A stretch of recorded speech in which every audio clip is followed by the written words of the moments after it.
ਸੋ still ਅਗਰ ਤੁਸੀਂ ਮੈਨੂੰ ਜਿੰਨਾ ਕਿ ਮੈਂ ਡਾਂਟ ਖਾ ਕੇ ਆਇਆ ਉਹਨਾਂ ਕਿ ਤੁਸੀਂ ਮੈਨੂੰ ਪਿਆਰ ਦੇ ਦਿਓ ਤਾਂ ਮੇਰਾ ਹੌਸਲਾ ਵੱਧ ਜਾਏਗਾ, ਮੈਂ ਆਪਣਾ ਕੰਮ ਠੀਕ ਕਰ ਲਵਾਂਗਾ।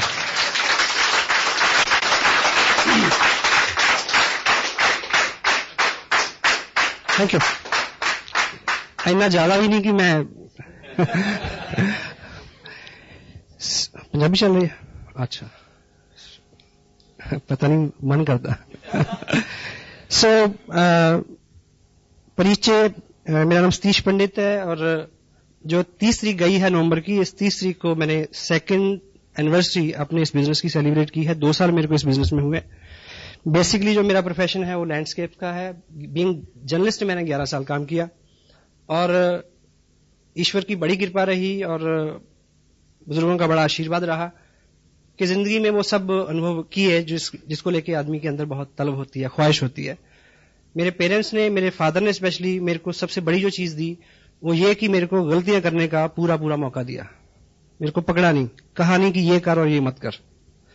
सो वो आदमी का स्वभाव भी होता है कि वो अपनी गलतियों से ही सीखता है। सो अगर नाम चाहा तो नाम मिला, अगर काम चाहा तो काम मिला, अच्छा काम मिला। मैरिज हुई, my wife, I feel blessed जिस तरह की लेडी के साथ मैं रह रहा हूं एंड उनके कॉपरेशन से इतना मैं सारा कर पाया हूं क्योंकि 2 साल में मैंने काफी काम किया है, ऐसा मेरा दिल मानता है। ये शूज जो मैंने अभी पहने हुए हैं और मेरा औसतन इन जूतों को मैं लगभग 19 घंटे पांव में रखता हूं। 5 घंटे मेरा पांव से जूता उतरता है इन दिनों। तो अगर मैं घर से बाहर रहता हूं तो उनकी कॉपरेशन है और she is working as an officer with the government. बच्चे हैं हमारे पास 2 और फैमिली में अधिकांश लोग जो हैं, क्योंकि बेसिक मेरा ओरिजिन पंजाब का है तो पंजाब में एक ट्रेंड रहता है बाहर सेटल होने का। फॉरेन में है ब्रदर। चलते चलते ये बिजनेस रास्ते में आया। उस वक्त मेरे अपने बिजनेस में प्रायोरिटीज मेरी वही थी और बड़ा कहना चाहिए शेड्यूल बहुत टाइट था। उसके बावजूद ये मालिक की नेमत और नेमत थी कि वो टाइम, वो वक्त, वो सब ईश्वर की कृपा ही थी कि मेरी समझ में आ गया कि इसको करना चाहिए। सो मैंने इसको किया। इस 2 साल में लगभग 14 लाख रुपया मेरे को आसियान बिजनेस से मिला। लास्ट पेड आउट जो है करीब 1,57,000 का एक मंथ का चेक है मेरा पिछला। और आज स्पेशली हम जो बात करेंगे उसमें 2 साल के अंदर कुछ जो मैंने सीखा है, अपलाइन से सीखा विद प्राउड। मेरे जो स्पॉन्सर है मिस्टर सुरेंद्र वत्स, उनकी पर्सनैलिटी ने मेरे को बहुत प्रभावित किया। मैं एक चीज आपको बताऊं, हर आदमी को एक वहम होता है कि वो बहुत अच्छा है ना? हेलो। लेकिन किसी भी व्यक्ति को ये बात तब समझ में आती है जब वो सच में किसी अच्छे आदमी के समक्ष खड़ा होता है, तब वो तुलना करता है कि मैं कहां हूं। तो मैं बहुत बौना हूं उनकी पर्सनैलिटी के आगे। और समटाइम लोग मेरे को ये बोलते हैं कि आप बहुत अच्छे हो। मेरा जवाब होता है कि आपको कोई अच्छा आदमी अभी नहीं मिला। That's why you are telling me. So I feel blessed. इस तरह की अप्लाई मेरे साथ है मुकेश जी कोठारी, जो बहुत बड़ा बिजनेस है उनका, बहुत बड़ी सपोर्ट है हमें उनकी। बागचंद जी छाबरा, कैलाश जी और स्पेशली त्रिलोक जी की जो मार्गदर्शन है उनका, और ये परिकल्पना इतनी ठोस, वो उन्हीं की देन है। तो इन सब लोगों की मदद के साथ और हिंदुस्तान भर में लगभग 25 स्टेट, 700 से ज्यादा पिकअप सेंटर और 125 से ज्यादा प्रोडक्ट और हजारों डॉक्टर गगनदीप जैसे जो झाड़ू लीडर, इन सब के साथ हम इस कार्यक्रम को बहुत आगे बढ़ा रहे हैं। और आने वाले जो 2 साल का जो ग्राफ है इस बिजनेस का, वो हम सब की आकांक्षाओं से, उम्मीदों से बहुत अच्छा होने वाला है। कभी इस टॉपिक पे डिटेल में बात करेंगे। और आप इस बिजनेस में आ गए। इस बिजनेस में काम करते करते ऐसी 7 चीजें मैंने पाई हैं, ऐसे 7 सेंसिटिव पॉइंट मैंने पाए हैं जो हमारी प्रायोरिटीज होनी चाहिए, टॉप प्रायोरिटीज। अगर हम उन 7 चीजों को प्रायोरिटी के साथ करेंगे, जो जब वो दिन आए तो तब हमारा फोकस क्या हो, यदि इस चीज पे हमारा फोकस रहे और उस चीज को हम पूरी शिद्दत के साथ, पूरी तवज्जो के साथ अगर कर पाएंगे, तो बीच का टाइम अगर कहीं आदमी कुछ काम कम भी करता है तो चल सकता है। वो 7 पॉइंट है जिसको मैंने टाइटल दिया है 7 सेंसिटिव डेज। हिंदी में आप इसको बोल सकते हैं ताकि याद रहे, वो 7 दिन। हेलो, ठीक है। तो पहला जो दिन है जो जब आपकी जिंदगी में आए, कुछ लोगों की आने वाला है, कुछ लोगों के आ चुका है। वो दिन बहुत महत्वपूर्ण है जब आप इस बिजनेस का पर्चा साइन करते हैं। आप मुझे ये बताएं कि आपने ये बिजनेस शुरू किया, इस बिजनेस में बहुत कुछ मिलता है। जो लोग इसको साइन कर चुके हैं, अब सपोज करें कि एक आप छोटी सी दुकान खोलें कहीं, वो जो पहला दिन होता है जब उसका मुहूर्त आप करते हैं, वो कितना इंपॉर्टेंट होता है आपके लिए। आप एक बार नहीं 2 बार नहाते हैं उस दिन। हाँ जी, वहां जाने से पहले मंदिर जाते हैं, मुहूर्त निकलवाते हैं उसका, ठीक, और अपने मन में बड़ी उमंग, बड़ी श्रद्धा, बड़ा एक होप, कोई अपशगुन ना हो जाए उस दिन, इतने एहतियात, है ना। इन सब चीजों का कंक्लूजन लेके आप उस दिन शुरुआत करते हैं। कुछ ना कुछ धार्मिक अनुष्ठान करवाते हैं, कोई कस्टमर, स्पिरिचुअल कस्टमर, रिलीजन से जुड़ा हुआ कोई चीज, कोई पार्ट है, यानी एनीथिंग। तो सवाल यह है कि जब आप इस बिजनेस को साइन करते हैं, क्या तब इस तरह का भाव आता है? जनरली नहीं आता, क्योंकि हम इसको बिजनेस मान के साइन नहीं करते। शायद बाद में फील होता है ना। यदि आपने शुरू करना है तो आप, मेरी राय है कि इसको इस तरह से शुरू करें। हेलो, यदि कर चुके हैं तो कल मान लीजिए कि वो पहला दिन है, कल कुछ अलग से टाइम निकालें। अगर आपका चेक आ चुका है तो उसको किसी पवित्र जगह पे रखें, मालिक को उसमें हाजिर नाजिर करें। हेलो, वो हेल्प बिल्कुल फ्री है। हाँ जी, वो जो है आप सबकी अपलाइन की भी अपलाइन है। हेलो, एक पिक्चर में एक डायलॉग था, एक प्रभावशाली जो बिजनेसमैन है वो अपने बेटे को बोलता है कि आज की दुनिया में ऐसा ब्ला ब्ला करने के लिए सबके स्विच अपने हाथ में रखने पड़ते हैं। हाँ जी, और वो आगे से जवाब देता है कि एक मेन स्विच है जो उसके पास है, यदि उसने ऊपर कर दिया हेलो, आपकी ऊर्जा, आपकी शक्ति, आपकी ताकत, आपकी अकल, नॉलेज, कुव्वत, सब आपको मुबारक हो, लेकिन मेन स्विच है कहीं। हेलो, ठीक है। तो इस तरह का भाव लें, इस तरह का संकल्प करें, उस मालिक को हाजिर करें उसमें, ठीक है। तो एक अच्छी शुरुआत। हाँ जी, ठीक है। क्योंकि ट्रेडिशनल काम में बड़ा हम करते हैं कि ऐसा ना हो जाए, वो आगे नींबू टांगते हैं कुछ लोग, या परांदी टांग देते हैं, परांदी टांग के नहीं घूमना कल से। हेलो, सो इस तरह का कुछ, आप सहमत है? अगर आप इस तरह का करके शुरू करोगे तो आपको हर वक्त पे वो याद आता रहेगा। हेलो, जब भी मुश्किल आएगी वो याद आएगा, me and God can do wonder. Hello, me and God, हम दो मिलके कमाल कर सकते हैं, ठीक है। तो वो दूसरा जो है वो आपके साथ हर वक्त हो, वो है। लेकिन अगर आप ग्रेटिट्यूड के साथ उसको साथ रखेंगे, आभार व्यक्त करते हुए हर वक्त, तो उसकी कृपा निश्चित रूप से ज्यादा बरसेगी आपके ऊपर, ठीक है। पहला दिन। सेकंड, दूसरा जो सेंसिटिव दिन आपके बिजनेस में होगा वो हर महीने में एक बार आता है, जब आपके बिजनेस की क्लोजिंग होती है, जिस दिन आप सारा बिजनेस कलेक्ट करके पोस्ट करते हैं भीड़भाड़ा के लिए। बहुत इंपॉर्टेंट दिन होता है। सारा बिजनेस कलेक्ट हो ठीक से, सारा चेक हो, उसमें कोई त्रुटि तो नहीं, गलती तो नहीं, ठीक। उसकी फोटोकॉपीज करवाएं, पीछे आपके पास रिकॉर्ड हो, कोरियर गुम हो गया तो क्या होगा। हेलो जी। और जब आपका ग्रुप बड़ा हो तो बड़े ग्रुप में जहां पे अभी नए सीखने वाले लोग हैं, उस डेट को आपका वहां होना जरूरी है। हाँ जी, मैं हर महीने प्लान करता हूं कि मुझे 8 तारीख को कहां होना है, एवरी मंथ। अगले मंथ का मेरे को भी इसे पता है। अभी देहरादून में मेरा बिजनेस है, 1 लाख का बिजनेस 40 लाख से ज्यादा है। वहां जो पहला एक्टिव आदमी है, उसके ऊपर एक व्यक्ति है, वो एक्टिव नहीं थे 2 साल से। अब उन्होंने एक्टिविटी करनी शुरू कर दी, 5, 7, 10 हजार का बिजनेस किया। मैं वहां गया उनको बताने की क्लोजिंग प्लेसमेंट कैसे होती है। यानी उस ग्रुप में 5,000 का बिजनेस बढ़े, इनकम से कोई सरोकार नहीं इसका, पर I am the only person between he and me, we are 2 person only. I went over there, I came back Delhi, वहां कुछ ऐसी एक्टिविटीज थी। 8-9 तारीख का ये शेड्यूल, इस तरह से मैंने एवरी मंथ क्लोजिंग से कंसर्न जितने भी जरूरी काम है, आपकी एक्टिव अपलाइन आपको बता सकती है। बहुत बार किसी अच्छे आने वाले भावी लीडर का आप वहीं पे फ्यूचर चौपट कर सकते हैं, इस त्रुटि के बारे, ये गलती ना हो। हर महीने की क्लोजिंग में आपको पता हो मुझे कहां होना है, क्या करना है, और जहां पे आप क्लोजिंग करा रहे हैं वहां पे उन लोगों के साथ डिस्कस करो कि इसको ऊपर, इसको नीचे, दाएं बाएं, आगे पीछे, क्यों, वाई, सिखाना है। Hello, got it. थर्ड, तीसरा सेंसिटिव महत्वपूर्ण दिन जो है वो आपके बिजनेस में होगा हर मंथ में।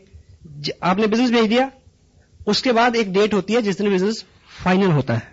भीलवाड़ा कंप्यूटर में सारा फीड होता है, फाइनल होता है उस दिन तक आप असेस करें कि किस व्यक्ति का चेक बनना था, सारा बिजनेस सबमिट हो गया या नहीं हो गया, कोई त्रुटि के कारण कोई ब्रेक ट्री में तो नहीं पड़ा, किसी का टारगेट रह रहा है 200 रुपए की शॉपिंग अगर हो जाए तो उसको चेक कर सकता है, ब्ला ब्ला ब्ला।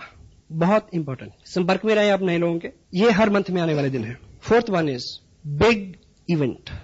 जब कोई बड़ा सेमिनार आता है, इस बिजनेस की या कोई चीज, इस बिजनेस की कला है जो, या इस बिजनेस को बढ़ने के लिए 80% कोई एक चीज अगर कारण है तो है बड़ा फंक्शन, बिग इवेंट। कोई बड़ा सेमिनार आने वाला है, उसमें आपने क्या क्या करना है, उसकी तैयारी में आप कितने मुस्तैद हैं। और सपोज जैसे 2 जनवरी को करनाल में और 30 जनवरी को लुधियाना में सेमिनार है, ठीक, आपने भी जाना है, मुझे भी जाना है। आपने कहां से चलना है, किसको लेके चलना है, कैसे पहुंचना है, इस सारे की प्लानिंग, आपकी टीम कहां से आएगी, किस किस साधन से आएगी, कितना रास्ता है, वो सब चीजें वेल मैनेज्ड, शेड्यूल्ड शुरू में खुद करना पड़ता है। देखिए किसी भी व्यक्ति को, आज यहां बहुत सारे लोग जो डिस्ट्रीब्यूटर हैं स्पेशली, उनको कोई बुलाने नहीं गया, वो अपने आप आए। शुरू में एक आम व्यक्ति को उसको आदत में लाना है, सिस्टम में लाना है, बाद में वो सिस्टमाइज हो जाएगा खुद। बच्चे को जैसे पहली बार स्कूल भेजते हैं तो क्या बोलते हैं उसको, टिफिन खाना, टॉफी खाना, मैडम झूला जलाएगी, पापा लेने आएंगे, हेलो, ऐसे बोलते हैं। तब भी कभी जाता है, कभी नहीं जाता है। लेकिन जब वो सिस्टम में आ जाता है, बड़ा हो जाता है, फिर उसको पता होता है कि आज काम नहीं किया, मैडम भी पीटेगी और मम्मी भी पीटेगी, तब भी जाता है, हेलो, सिस्टमाइज्ड। एक बड़ा सेमिनार और उसके लिए किया हुआ आपका पूरे बल से एक प्रयास आपकी जिंदगी की सारी मुश्किलें हल कर सकता है। मुझे याद है शायद 17 जनवरी की 2 साल पहले की बात है, इसी हॉल में मेरी एक मीटिंग थी 16 जनवरी को, और देहरादून में 3 दिन फील्ड वर्क करके आया था, और उन्होंने मेरे को आश्वस्त किया कि 3 क्वालिस्ट लेके आएंगे। कितनी? 3, लगभग 25-30 लोग। मैं क्या बिजनेस चल गया भाई, अगर पहला ही प्रयास था मेरा, अभी 1 महीना भी नहीं हुआ था। तो 3 दिन रह के मैं 15 तारीख को इधर आया। 15 को आके मैंने शाम को फोन किया, कहते जी 3 तो नहीं, 2 पक्का, 2 जरूर आएंगी। मैं कहा चलो 2 भी बुरी नहीं है। अगले दिन फोन किया कि 2 तो नहीं, 1 जरूर, पर 1 जो है ना वो खास लोगों की आएगी, बढ़िया। मैं कहा चलो 1 ही ठीक है। 16 तारीख मैंने यहाँ मीटिंग की, और मीटिंग जैसे खत्म हुई 9 बजे 10 बजे मैंने फिर फोन किया, कहते कि ऐसा है कि वर्मा जी का भैंस जो है वो ठीक है, शर्मा जी की इस तरह के बहाने। हाँ, फिर ऐसा करते हैं कि मेरे वाली जो कार है उसमें 3 लोग आ जाएंगे, मेरे को मिला के 4। एनीवे, मैंने फिर 11:30 बजे फोन किया, तब मेरा परमानेंट स्टे था चंडीगढ़ में। मैंने फोन किया तो पता चला कि 1-1.25 घंटे बाद कि वो ऐसा है जी, वो वैसा है। अब वो मारुति भी आते आते रुक गई। अब मुझे पता था कि स्कूटर तो आ नहीं सकता, तो फिर लास्ट में उस व्यक्ति ने एक बोला कि ऐसा है कि अब साथ तो कोई है नहीं। फिर मैं सोचता हूं कि मैं भी फिर अगली बारी सही, सवेरे बिटिया का पेपर भी है, ठीक है। ये रिजल्ट हो गया 11:30 बजे रात को। सुबह फंक्शन कहाँ? पानीपत रोड, धर्मशाला। मैंने सोचा कि मुझे क्या करना चाहिए। मैंने खाना खाया इधर ही, ये नागपाल रेस्टोरेंट है ना, खाना खा के खाते खाते मैंने सोचा कि अब तुरंत क्या करना है, यहां से भी कुछ लोगों ने जाना था। एनीवे, मैंने क्या किया कि ट्रिब्यून में कुछ वाकफियत है, मैं ठीक 12 बजे ट्रिब्यून पहुंच गया। वहां पूछा, वो पता चला कि 1:30 बजे वो गाड़ी जाती है जो देहरादून अखबार छोड़ती है। देहरादून बैठा उस पर, 4:45 बजे उस गाड़ी ने मेरे को देहरादून घंटाघर उतार दिया।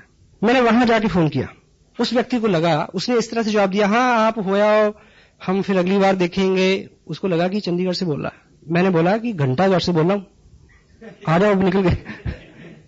मैं वहां रुका 2 घंटे, 1 क्वालिस, 1 मारुति कार में लेके आया। केवल 22 महीने 50 लाख का बिजनेस है, 4 टेक्निकल, 15 रॉयल्टी। हाँ जी, 1 बड़ा फंक्शन, और उस पे आपकी मुस्तैदी, उस पे आपका किया हुआ ठीक काम। जब कोई बड़ा फंक्शन आता है तब आपको क्या करना है, डिटेल में बहुत सारी चीजें इस पे डिस्कस हो सकती हैं। अगर आप ये पॉइंट अपने दिमाग में रखोगे तो आपका दिमाग आपको आइडिया देगा, नए आइडिया देगा। लुधियाना अगर फंक्शन हो रहा है और आप उतावले हैं अमृतसर में बिजनेस करने के, अमृतसर वाले व्यक्ति को लुधियाना बुलाओ, देन फिर अमृतसर जाओ। ऐसे में जो भी चीजें हैं, करनाल में फंक्शन है, उस फंक्शन में किन नए लोगों को मैंने बुलाना है, मेरे पास लिस्ट है उनकी। लुधियाना में किन नए लोगों को बुलाना है, किसको लेके जाना है, मेरे पास लिस्ट है। एक अपनी डायरी में हॉट लिस्ट रखें हर वक्त, हॉट लिस्ट। किन लोगों को रेगुलर फोन करने हैं, किन लोगों को फॉलो करना है, और इस मंथ की प्रायोरिटीज क्या है। अब मैं पर्सनली बहुत सारे लोगों को स्पॉन्सर नहीं कर सकता, इवन दो। Next, 5th one, counselling date. आपकी अपलाइन हो सकता है बहुत बिजी हो, बहुत बिजी, और मे भी आपको उनके साथ बैठने का टाइम ना मिले उनकी वजह से। पर अगर 1 महीना 40 दिन के अंदर आप seriously, dam serious, cross the table, 1-on-1, 2 घंटे 1 घंटा सीरियसली अपने बिजनेस को डिस्कस नहीं करते, तो ये आपकी गलती है। Counselling date very important. मेरा शेड्यूल बिजी रहता है, वसा का भी रहता है। ऐसा बहुत बार हुआ कि वो एक पर्टिकुलर रूट से जा रहे हैं और एक पर्टिकुलर रूट से उन्होंने ट्रेन चेंज करनी है, मैं उस स्टेशन पे पहुंच गया, वहां उनके साथ घंटा बात की। कभी ऐसा हुआ कि वो अंबाला से ट्रेन पकड़ रहे हैं दिल्ली की, उनके पास भी टाइम नहीं है, मेरी भी दिक्कतें हैं, और मैंने टिकट लिया दिल्ली का रेलवे स्टेशन, उनके साथ ट्रैवल किया 3 घंटे, बात की, वहां से दूसरी ट्रेन पकड़ के वापस आ गया। It's my job, it's my business, इससे मेरे को फायदा होना है। Counselling date very serious. उनके सामने अपना बिजनेस ड्रॉ करके रखें और उनकी सलाह लें, ये मायने है इसका। अपना शेड्यूल उनको नोट कराएं, ठीक है, उनका वो शेड्यूल जो आपको उन्होंने अलॉट करना है उसकी चर्चा करें। शुरू में नहीं पता होता हमें कि मीटिंग कहां हो तो ज्यादा फायदा हो, लेकिन ये आपको बार बार सिटिंग के बाद इस बात का नॉलेज हो जाएगा। 6th one is very important, when the right person comes. आपका बिजनेस तब उठेगा, आप काम कर रहे हैं, लोग आ रहे हैं, ज्वाइन हो रहे हैं, एक्टिविटीज हो रही हैं, सब हो रहा है, उसमें एक्चुअली उठाव तब आएगा जब सही किस्म का व्यक्ति आपके बिजनेस में साइन करेगा। जिंदगी हो या ये बिजनेस, इसमें तब उठाव आता है जब इसमें क्वालिटी पीपल आते हैं। कौन? Quality people. क्वालिटी पीपल जो है वो, ये बिजनेस हो या जिंदगी, उसमें आते तो हैं, पर हमारी कुपात्रता के चलते ठहरते नहीं है। अपनी पात्रता को हम बढ़ाएं, अच्छा करें। जब राइट पर्सन आपके बिजनेस में आए, मान लीजिए आपका बड़ा ग्रुप भी है, आप मीटिंग लेने गए, उस मीटिंग में एक व्यक्ति ऐसा आपने आइडेंटिफाई किया, आप बीइंग लीडर आपने आइडेंटिफाई करना है, उनकी एक्टिव अपलाइन को रेफरेंस देना है, खुद उसको संभाल करना थोड़ा। जो भी मजबूत व्यक्ति होगा वो आपको उतना कष्ट भी दे सकता है। हाँ जी, पोटेंशियली आदमी तो देगा। एक शेर है उर्दू का, जिन चिरागों को हवाओं का कोई खौफ नहीं, उन चिरागों को हवाओं से बचाया जाए। अमानी क्या है?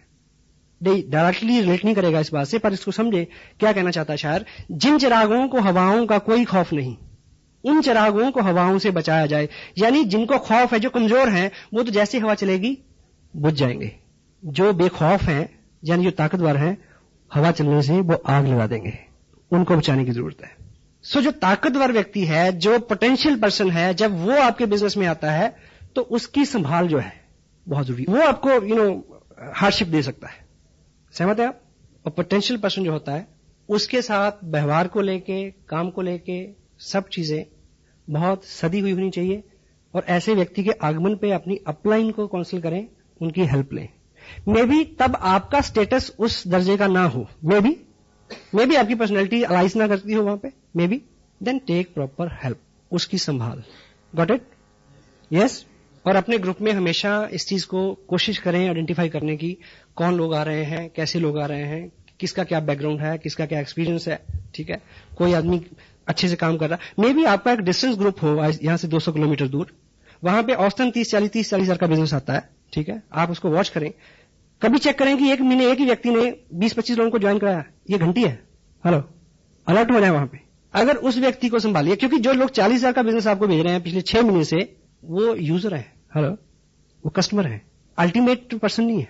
जब इस तरह की घटना हो, इस तरह का सूचना आए, तो उसको आप कहीं भी बैठे हैं, आप काउंसिल करें अपलाइन से कि उसको किस तरह से हैंडल करना है। डॉक्टर गगनदीप सिंह जी का बिजनेस सबको अच्छा लगता है ना जी? हेलो। और ऑफ कोर्स वो मेरे ग्रुप में है, 4 महीने में 12 लाख का बिजनेस है। पर मैं और मेरा भगवान जानता है कि मैंने उन्हें किस तरह से हैंडल किया है। हाँ जी, पूछ लेना कभी। Potential person. 7th and last one,